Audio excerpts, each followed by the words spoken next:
l'Église a été vraiment la clé. Je peux dire que l'instrument que Dieu a utilisé pour amener l'apaisement dans le pays. La tolérance, l'Église est là pour ça. Parce que ceux qui ne sont pas dans le Seigneur, et pour eux, on ne doit pas tolérer. Quelqu'un qui t'a fait du mal, il faut aussi rendre comme il t'a fait. On dit dent pour dent, œil pour dent, œil pour œil. Nous avons dit non, nous devons tolérer cela. Nous devons tolérer. Et c'est seulement l'Église qui a cette voie. Parce que l'Église essaie de donner l'amour que Jésus a même pour ses ennemis. Et Jésus a eu la compassion sur la part de Dieu. Il a vu ceux qui les insultaient, mais quand même, il a eu la compassion envers ces personnes. Et c'est l'Église qui est là, qui est en train de communiquer cette compassion à ceux qui ne connaissent pas le Seigneur.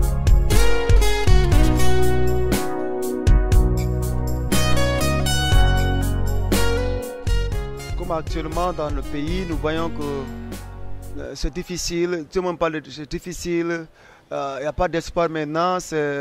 Souvent, quand tu es avec les non-chrétiens, ils disent que c'est la haine, c'est la vengeance, chacun doit... Vous voyez, ça c'est dans le pays. Mais quand vous regardez au sein des églises, comme je disais, il y a tu sens la joie sur le visage du peuple de Dieu. Pourquoi je dis ça? Parce qu'il y a de l'espoir. La Bible nous dit que nous devons pardonner à ceux qui nous ont offensés.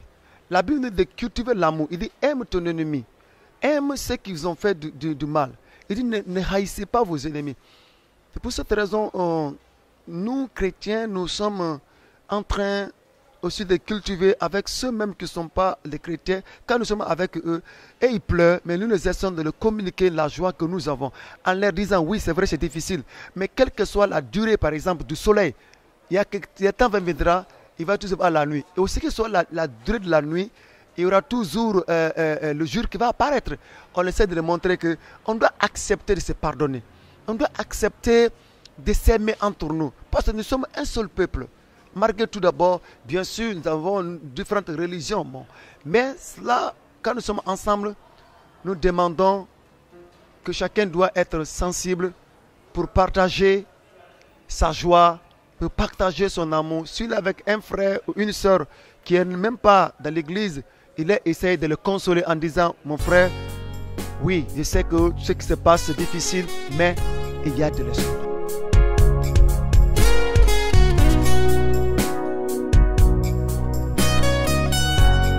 Nous traversons pour le moment des temps difficiles, mais aussi dans les temps difficiles, il y a toujours de l'espoir.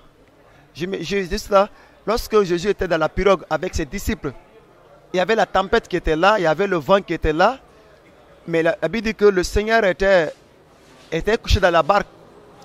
Mais au moment de ces difficultés, ils ont pu réveiller le Seigneur qui était à côté. Et le Seigneur s'est levé, il a calmé la tempête. Je dis par rapport à cela, c'est que même si aujourd'hui, notre nation traverse des moments difficiles, il y a la tempête politique, il y a la tempête sociale, à d'autres niveaux, même spirituel. Mais l'espoir que nous avons, c'est que nous avons quelqu'un à qui nous adresser dans ce moment de tempête. C'est la personne de Jésus-Christ. Il a dit, invoquez-moi au jour de la détresse et je vous répondrai.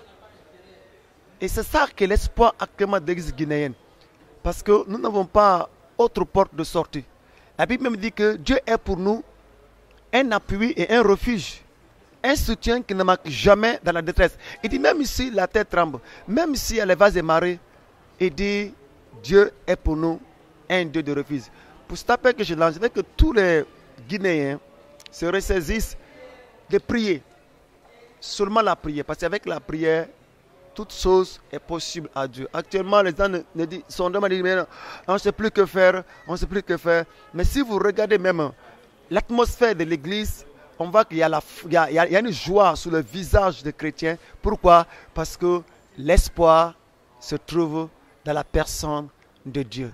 Et j'aimerais que partout où vous serez, que ce soit en Guinée, que ce soit ailleurs, priez pour notre nation, priez pour notre président, que ce soit les politiciens, le gouvernement. Priez surtout pour l'église guinéenne qui a vraiment besoin d'un soutien moral, d'un soutien spirituel et même un soutien financier parce qu'on ne peut pas évoluer, on ne peut pas avoir l'évangile en boom dans notre nation si aussi on est bloqué financièrement. On a vraiment besoin parce qu'on doit payer des terrains, on doit payer même des véhicules pour évangéliser, faire des documents pour ceux qui ne sont pas notre nation. Mais alors j'aimerais que mes frères qui m'écoutez, vous qui m'écoutez maintenant, on a besoin de votre soutien. Même si peut-être un jour le Seigneur va te parler à travers cette interview, vous pouvez même venir un jour nous contacter. Vous dites que nous voulons venir voir votre pays et apporter de l'aide spirituelle. Vous serez vraiment la bienvenue et je sais que Dieu fera le reste. On va aussi prier pour vous. Je sais que vous qui nous écoutez maintenant, le Seigneur vous bénira en écoutant ce message. Que Dieu vous bénisse. Amen.